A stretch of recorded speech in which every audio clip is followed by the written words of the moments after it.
tolerate my classes. And I hope you enjoy and you learn something.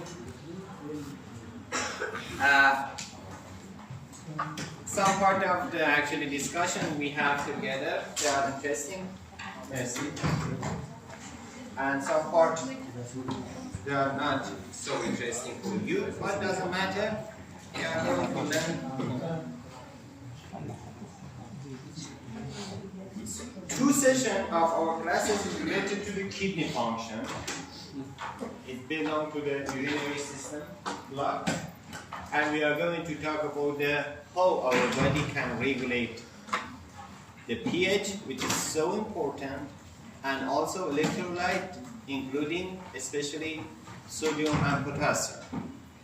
So, in the first part, we are going to talk about how pH can be regulated in our body. This section actually is so important for you to learn.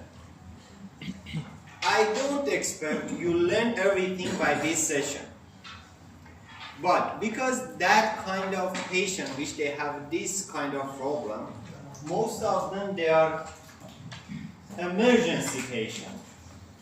They are actually referred to the emergency part of the hospital. You have to learn the basic here.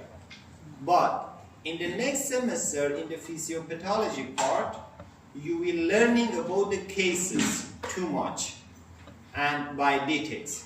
But here, just we are going to discuss about the basic of what's happening in our body when pH is changing. What mechanism actually we have to defend against this actually pH change. So we are going back to the first semester and the first session about the buffer and pH and water in our body. Then we actually started to talk about the different kind of disease related to the pH changing. So first of all, we will define the acid and bases. As you know, you learned from the actually high school, but again we define them about the pH definition, what are the buffers and what is their function, and acid-base balance in the body, how it's actually is controlled. We are going to talk about bicarbonate buffer system, which is the most powerful buffer in our body. Then we will talk about respiratory regulation of pH, how actually breathing and respiratory system, how to regulate and control the pH in our body. Then about the role of actually kidney or renal in the regulation of pH, which is more important for us. Then we are going to talk about these four kinds of diseases. You know, what is the normal pH in our body? 7.4. 7.4, exactly. So when pH is less than 7.4, we call it acidosis. More than 7.4, we call it alkalosis. So this acidosis or alkalosis, they can be due to the two kind of problem: a respiratory or metabolic or renal, doesn't matter. Metabolic or respiratory. So we have a four kind of disease: respiratory acidosis, metabolic acidosis, respiratory alkalosis, and respiratory and metabolic alkalosis. So at the beginning of this session, we have a case, and during the session, we have a lot of these cases. And your actually final question also is similar to these kind of cases. So if you look at the data, interpret the data, give the type of acid and base disturbance. So look at the pH is 7.1. Pressure of CO2 is 80, and plasma bicarbonate is 26, and actually acid carbonic is 20. So right now, because you don't know the normal reference range, it's so difficult to interpret. But during the session, we will learn the number of actually the normal reference range of these parameters and how we can interpret the condition. So just remember that, and then we will go back in the next, actually in the end of the session, to talk about these cases. So from the high school you learned the definition of acid and bases according to the definition by Bronsted and Lowry. Those substances which they are capable to donate the proton, they are known as a, when they give proton, they are acid or base? Acid. Acid. So acid is a substance which can give proton.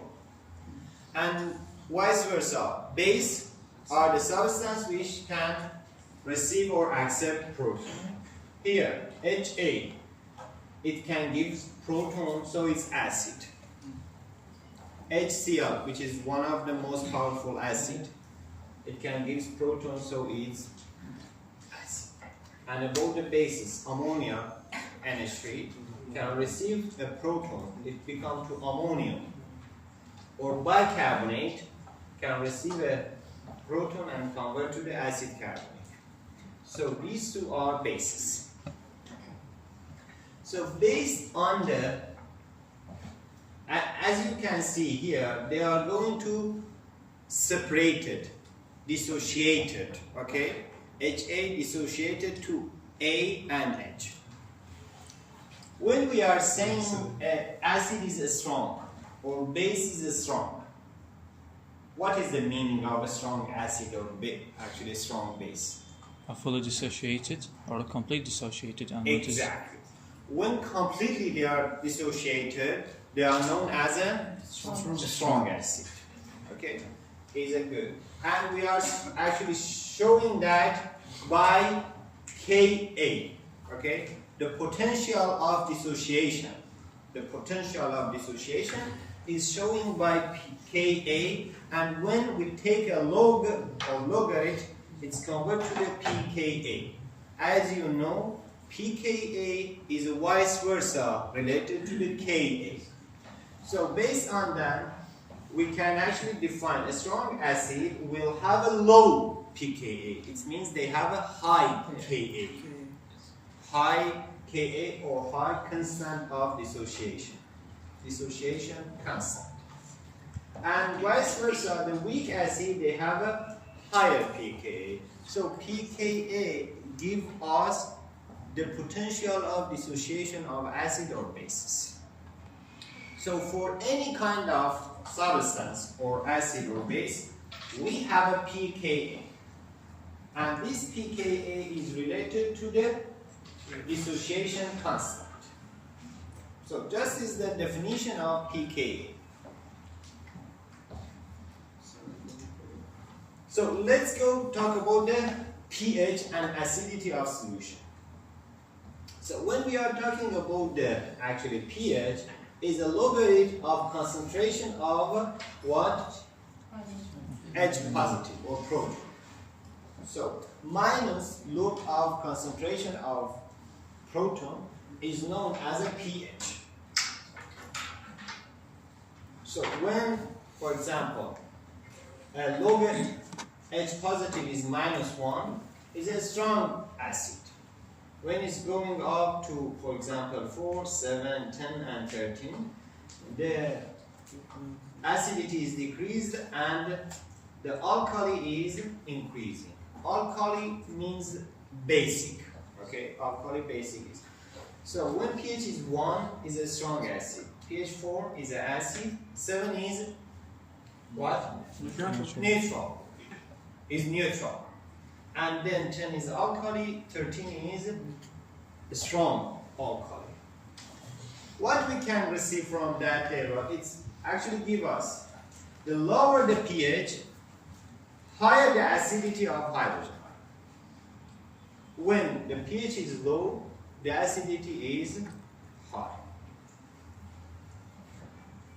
So based on this actually pKa and pH for the substances, as you learned in the first semester, we had a formula which is known as a what? Henderson-Hasselbalch. Okay? So this formula is so important, but maybe you think is not actually useful, and what does that mean? Why we should learn that? Based on this formula, for most of emergency patient in the hospital, we can correct their acidity or basic, how much acid or base they have to receive to actually control their pH. What is the application of the equation? The pH of a buffer addition of known quantity of acid and alkali. You learned that in the first session of practical biochemistry. You saw that when we have a actually basic solvent, when we add a acid or vice versa, when we have an acid and add a base, actually it can resist till the acidity is increasing, okay? And then they cannot resistance against changing pH. So what is this formula? It's give us the pH is equal to the pKa plus logarithm of base or acid or salt to the acid. Base is salt, doesn't matter. So just remember that pH is equal to the pKa plus log salt to the acid.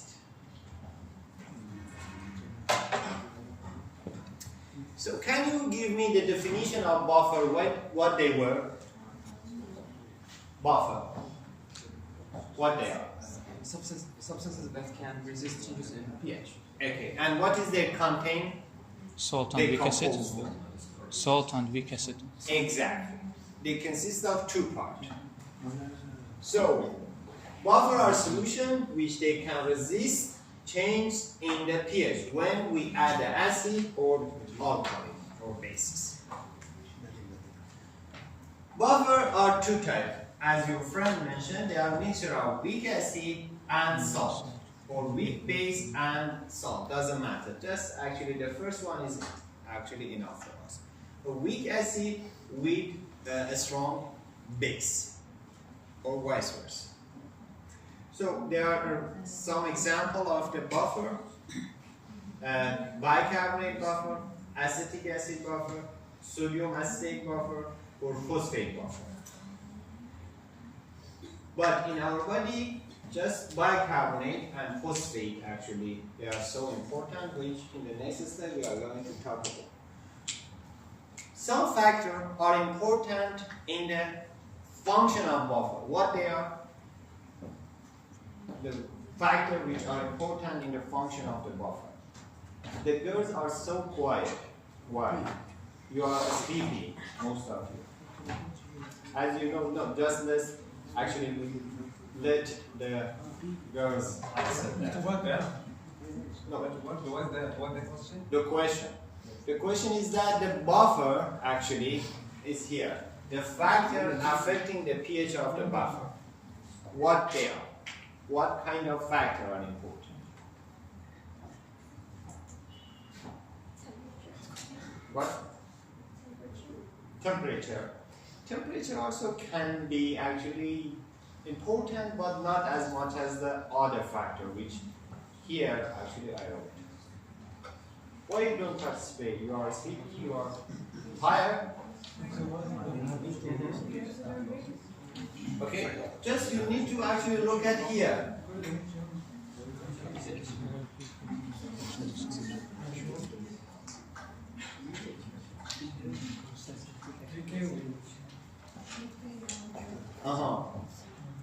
So as Value of pK and I think construction of acid and substitution. exactly.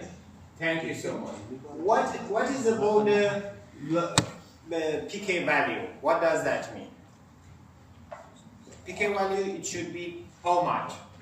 Similar to the pH. Similar to the pH. which kind of pH? The acid. No. The normal one. The normal pH in our body. 6.1. Exactly. 7.4. 7.4. Yeah. Our pH in our body is 7.4. So when we are going to use a substance to control this pH, if the pK be close to the 7.4 is so good. It's so good when it be close. The second condition, as you mentioned, is the concentration of the acid to the base. As you know here, because we have the log of salt to the acid, if their concentration be high or low, is changing the pH. So let's do actually talk about that.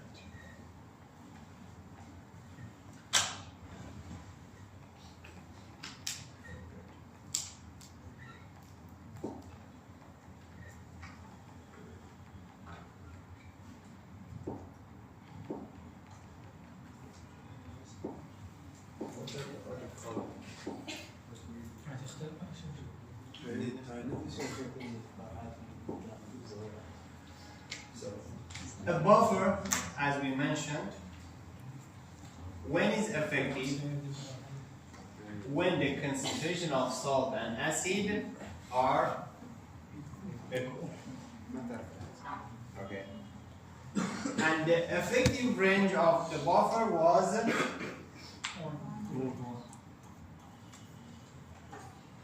plus minus 1. Okay, plus minus 1. So at that range, the buffer can be effective.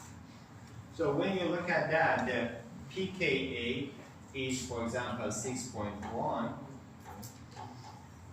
Is effective at 7.1 or 5. At this range, it can be so effective in comparison to others.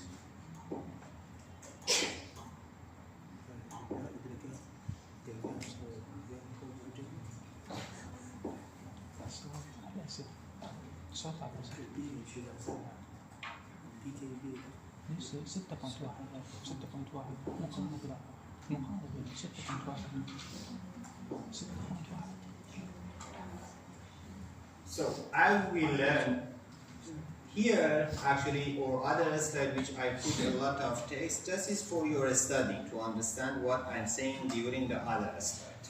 Okay, you don't need to memorize all of these texts. Just I wrote them.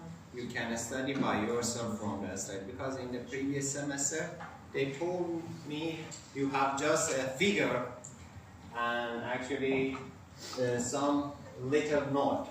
So we need to study the text. For this reason, I wrote some texts in my slide, and you can actually learn. But it's not to memorize. No, you don't need to memorize all of them.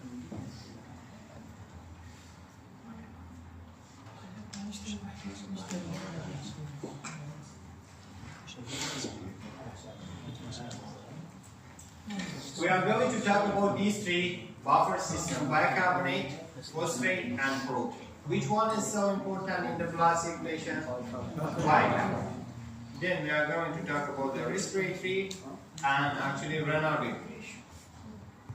So let's talk about the formula. pH is close to the pKa is equal to the pKa plus salt to the acid.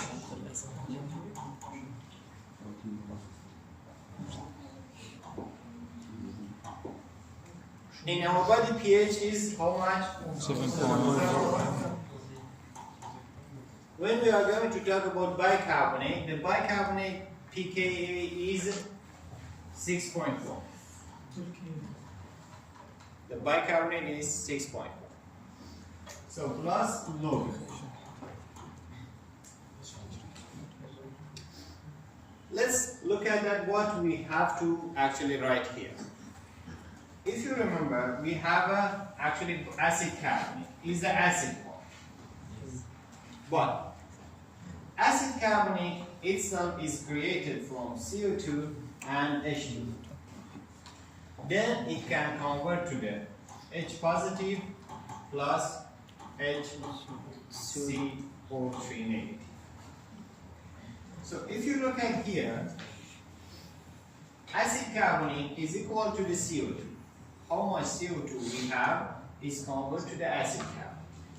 So most of the time, instead of acid carbonate, we use the CO2.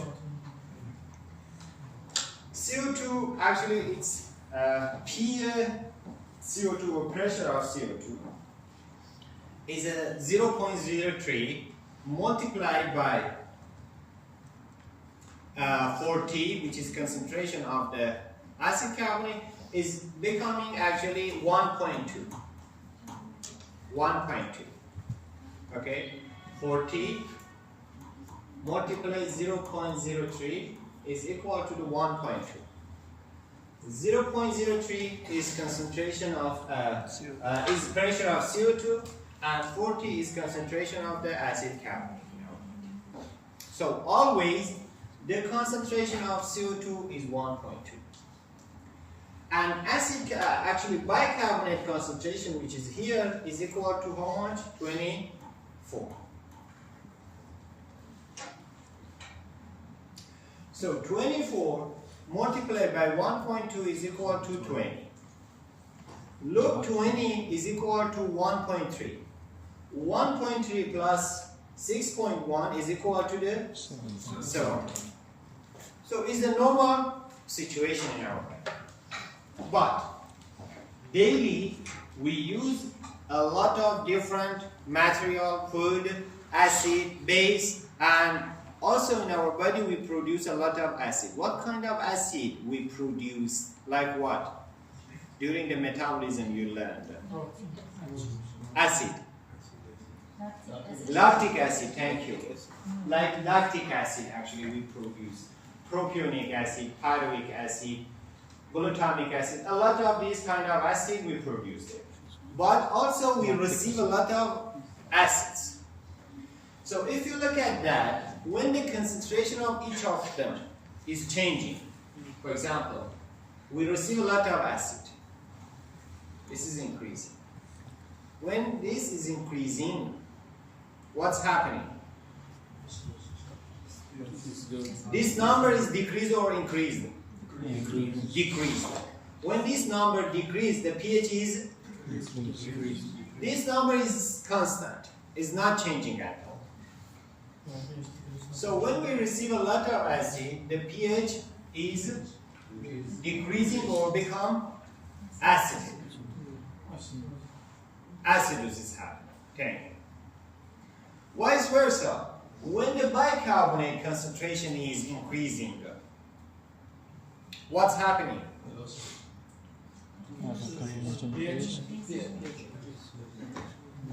Okay. So it's going to the alkali pH. So this part is bicarbonate, and this is the CO2. So how we can manage the CO2? By what? By respiration. By respiration, by breathing. So the CO2 part mostly is actually regulated by respiratory system.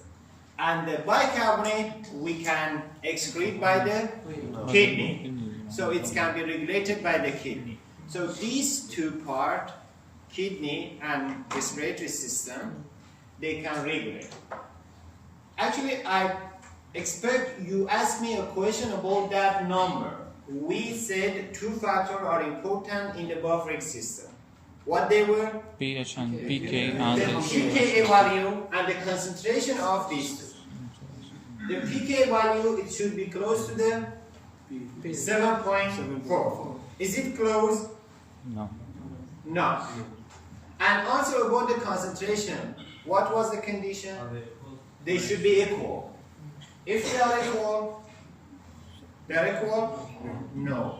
Why we are saying the bicarbonate is the best buffer system and doesn't have these two conditions?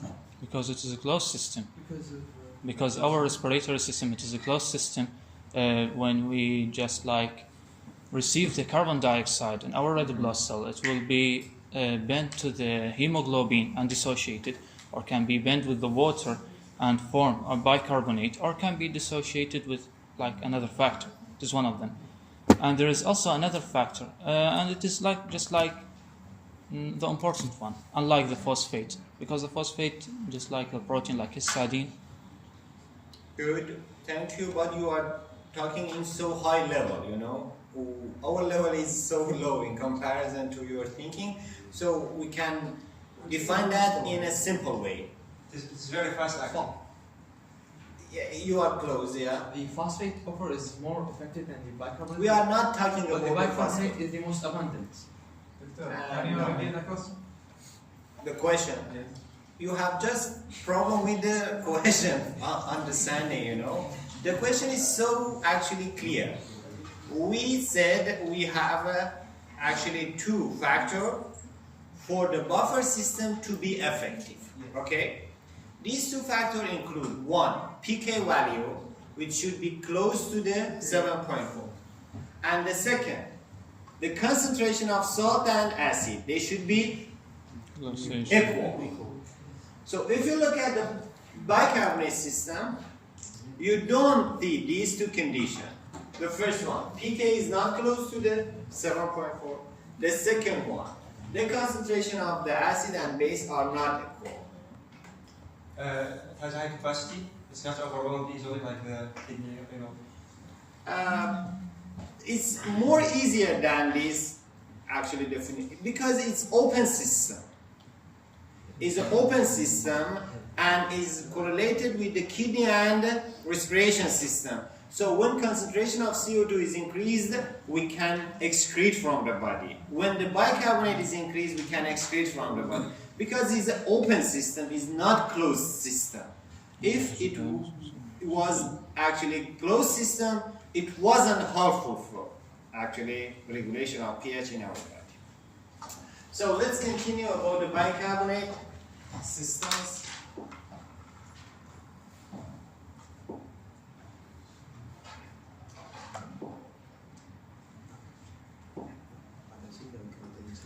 Is about the actually buffering of hydrogen, how we can buffering the hydrogen, and about the concentration. As I mentioned, 1.7, 1.2 is the concentration of carbonic acid.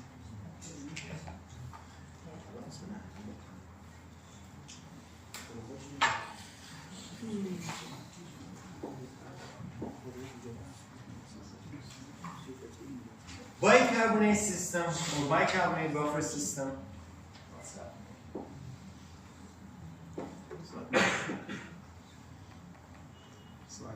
It doesn't, right?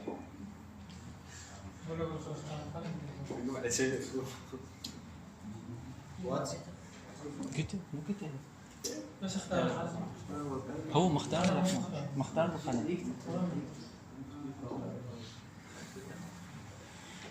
So about the bicarbonate or carbonic acid systems, it accounts for 65% of buffering capacity in the plasma.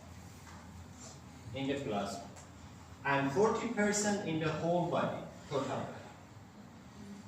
So we have a buffer in the plasma for blood circulation and in whole body. The 65% of the plasma capacity and 40% of the whole body is belong to the bicarbonate.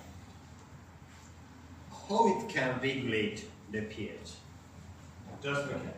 While the acid part, actually, or carbonic acid, because it is under respiratory regulation, and carbonic or bicarbonic acid is regulated by the kidney. So because of these two arms, respiratory and renal, they cooperate together to manage the pH. Is so powerful, actually, buffer system. So about the normal bicarbonate is 24, as I mentioned. The pressure of CO2 is 14. Okay, and the concentration of bicarbonate, it was 0.3. It is actually under that image. 40 multiplied by 0.03 is equal to the 1.2. And the pKa is 6.2.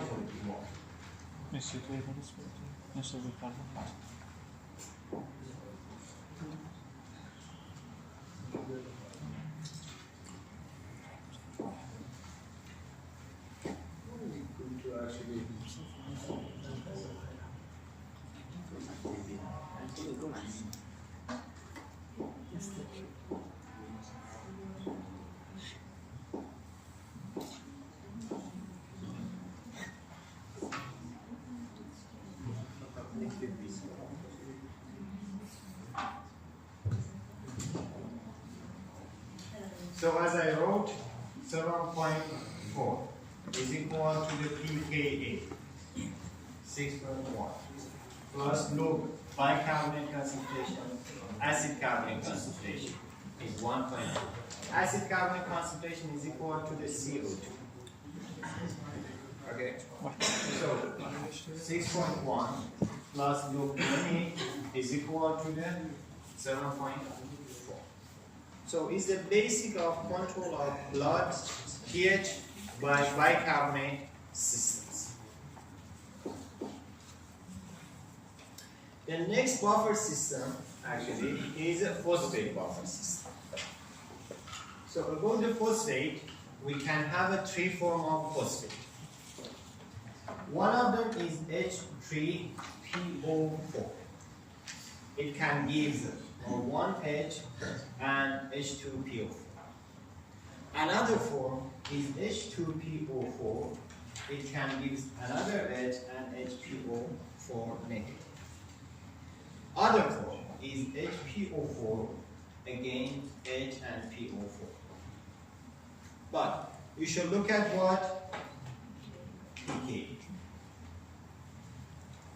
So in this form, the pKa is 1.9. Is it helpful in our body? No. That one is 12.4. What about that? No. But that actually form this form. So the pKa is 6.8. 6.8 is close to the normal pH, or 6.1. 6.8. So the phosphate buffer is more powerful than the bicarbonate related to the pKa because it's close to the pH. So, but it's not in an open system like actually bicarbonate. For this reason, a phosphate inside the cell is a good buffer, but in the plasma, bicarbonate is a good buffer for our systems. So phosphate buffer actually is formed most effective at a wide pH range, as you saw, from 2 to 12. It can be effective. And is an effective buffer inside the cell. The pK value is near to the physiological pH. For this reason, is the most powerful buffer because pKa is close to the normal pH. So the next buffer actually is hemoglobin buffer inside the RBC or protein buffer inside a cell. If you remember from the first semester, and I'm sure you don't remember, about the amino acid structure, we had the amino acid which the structure consists of imidazole ring. What was the name of that amino acid? Imidazole. Histidine. Histidine. Okay? The histidine. Histidine actually, imidazole group, because it can receive a H positive or release that, and the pKa is close to the actually 6.1, it can be helpful for actually gathering the acid or helping to increasing the acid. And inside the RBC, hemoglobin itself, it can help to the regulation of the pH. So protein totally in all cells, and hemoglobin specifically in the RBC, they can act as a buffer system. So when we are saying a buffer system in simple, it consists of two R's, a base or acid. So imagine the pH is acidic. These two R's, what they should do? The base form should receive the acid, H positive, and decrease the amount of H and increase the pH. Okay? Help to maintain the pH. Otherwise, the pH is increasing. When pH is increasing, the concentration of H decreased. So the acid part should give H positive and increase the H concentration and decrease the pH and normalize the pH. So by these two ways, the buffer system can balance and control the pH in our body. What's the role of histidine? I didn't get what you mean. Histidine? Histidine. Histidine has actually imidazole group. I didn't wrote here the structure. Let's below the structure of histidine. No, you said that it does something. It gives a protein. 1 minute.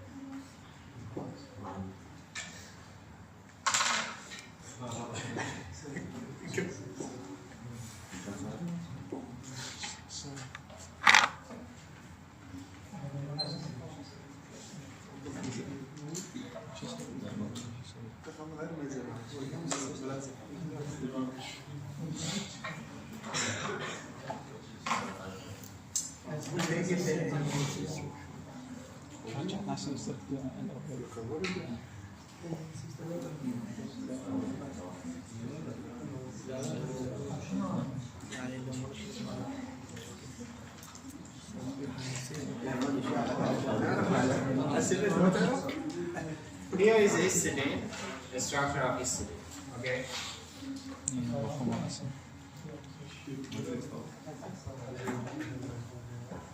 This H here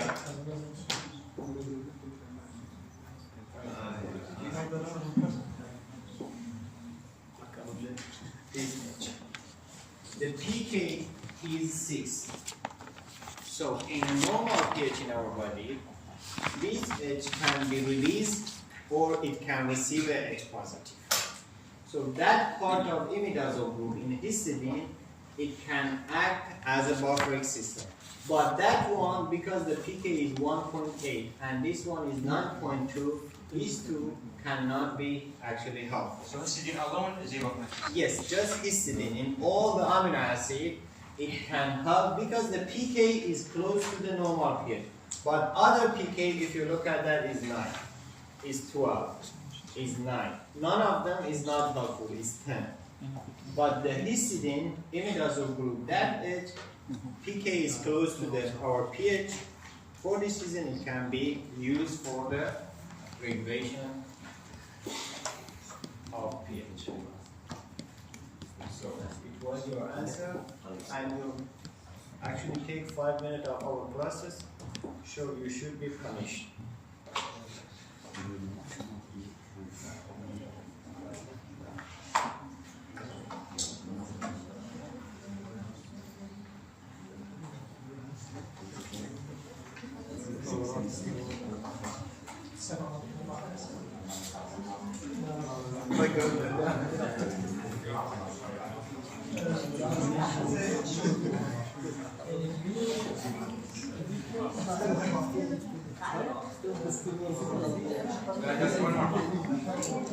What's happened, guys?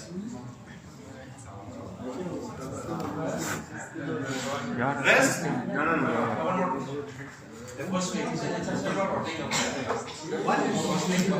Guys, Isn't the phosphate buffer related to the I didn't get what you mean exactly. Sorry. phosphate buffer? Okay. Isn't it related to the kidneys? It's related, but we are going to talk about that also.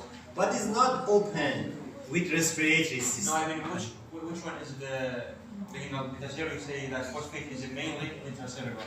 Exactly. Is intracellular. Yeah. So which one I can say for the kidney? Phosphate? No, for the kidney, kidney actually is a part of that.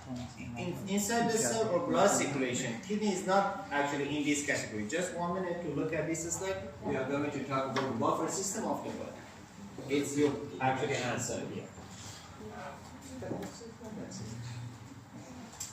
In extracellular fluid or blood circulation, the most powerful is bicarbonate, the first one.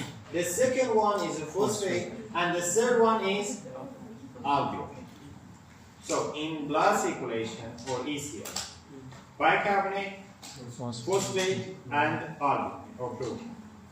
But intracellular, the first one is phosphate, the second one protein, and the last one is bicarbonate. And in erythrocyte or RBC, the first one is hemoglobin, the second one is a phosphate, and the last one is a bicarbonate. Totally in our body, actually, if you look at that, we have a bicarbonate, phosphate, and actually here is a tissue cell, here is an extracellular buffering system, and about the function of each of these buffer systems. So let's have a look at how our body can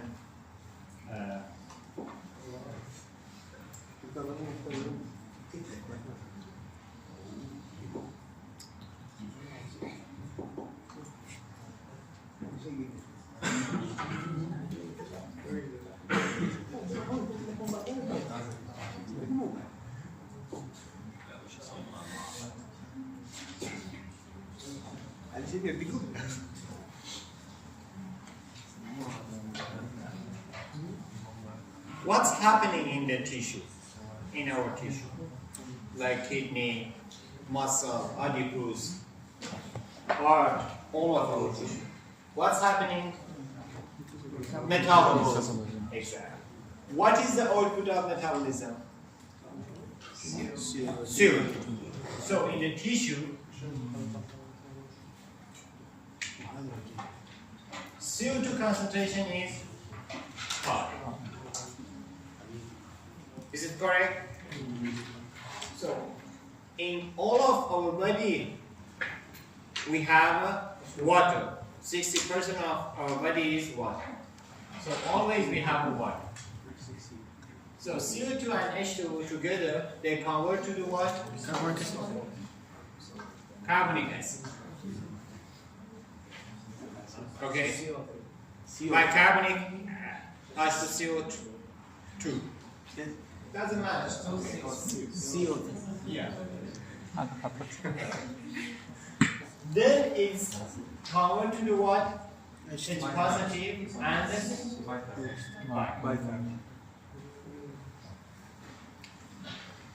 this CO2 actually is so hot. Also we have what? RBC. RBC, they are here actually. They give oxygen and they receive what? CO2. This CO2, actually if we imagine this is water, just 7% actually is dissolved in the blood circulation at the solute actually, and solvent form is transported to the lung. 7%. 20% of CO2 when hemoglobin actually is give oxygen, instead of that receive CO2. So 20% by what? By hemoglobin. How much is remain? 70%.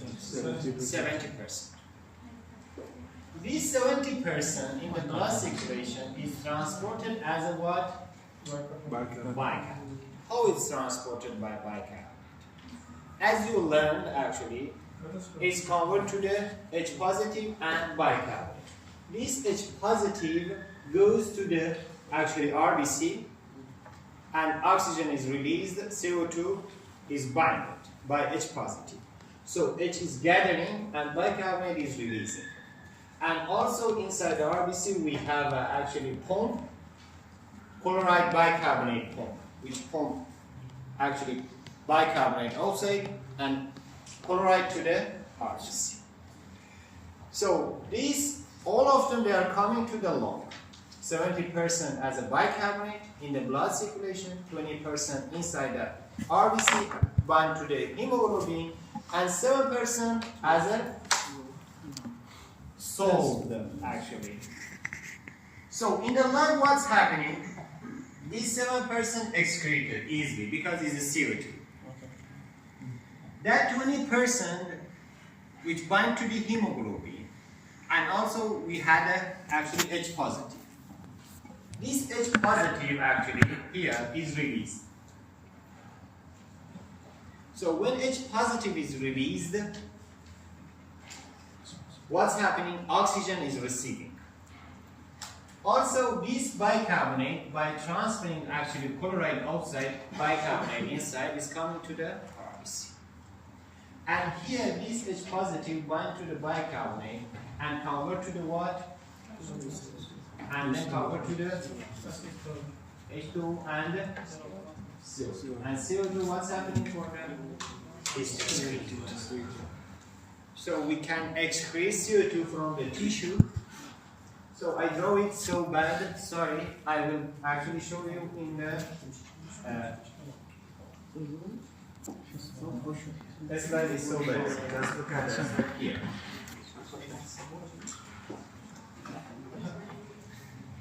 Let's go what's happened. This is the red blood.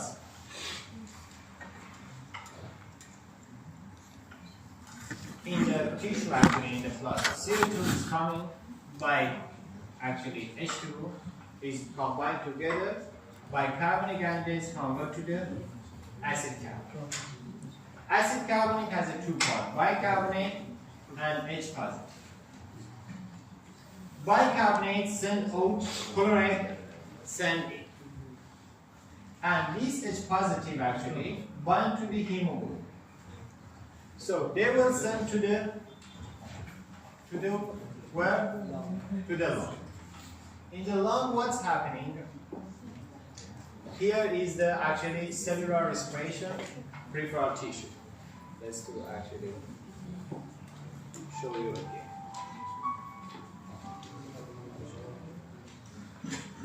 It's somehow weird. From the beginning of the classes, one by one your phone is ringing. You know, it's so normal for a person in the class when has a low level of IQ. When one of your phone is ringing, you check your phone, and actually if your phone is not silent, you should silence it. It's a normal actually behavior. I don't think it's a so actually complex issue. You know? It's so easy. The first one doesn't know. Yeah, it's maybe happened. We forget to silence. But when a phone is ringing, we can check our phone. Maybe I forgot to actually silence it. We can silence it. It's actually so normal. For example, I said I didn't forget. At the beginning of the class, I said, You got it, it's your fault. no, it wasn't my fault. Okay. So let's continue to finish that, then I will give you a answer. Guys, pay attention here. This figure is much better than what I did actually draw on the board. CO2 is produced. CO2 is produced. CO2 actually 7% dissolved in the blood circulation and transfer. What's happening about the 23%? 23% is actually is going to the RBC, bind to the hemoglobin, and as a form of hemoglobin, CO2 is is transferring to the lung. So 7%, 23%. The other, what's happening? CO2 by H2 bicarbonic anhydrase is converted to the bicarbonic acid. Then bicarbonic anhydrase is converted to the bicarbonate and H positive. H positive bind to the hemoglobin. Hemoglobin lose oxygen and receive a hydrogen. Bicarbonate in actually by chloride. Chloride is coming to the RBC and bicarbonate sends 70%. So all of these 7%, 23% and 70% is coming to the lung. In the lung, what's happening? That dissolved CO2 actually by alveoli or our lung cell is excreted. The other part, which actually about 23% is binded to the hemoglobin, is released and again is excreted. What's happening about this bicarbonate? Bicarbonate again bichloride is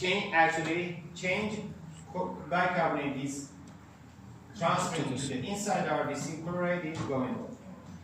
This bicarbonate, and as we saw, hemoglobin is binded to the H.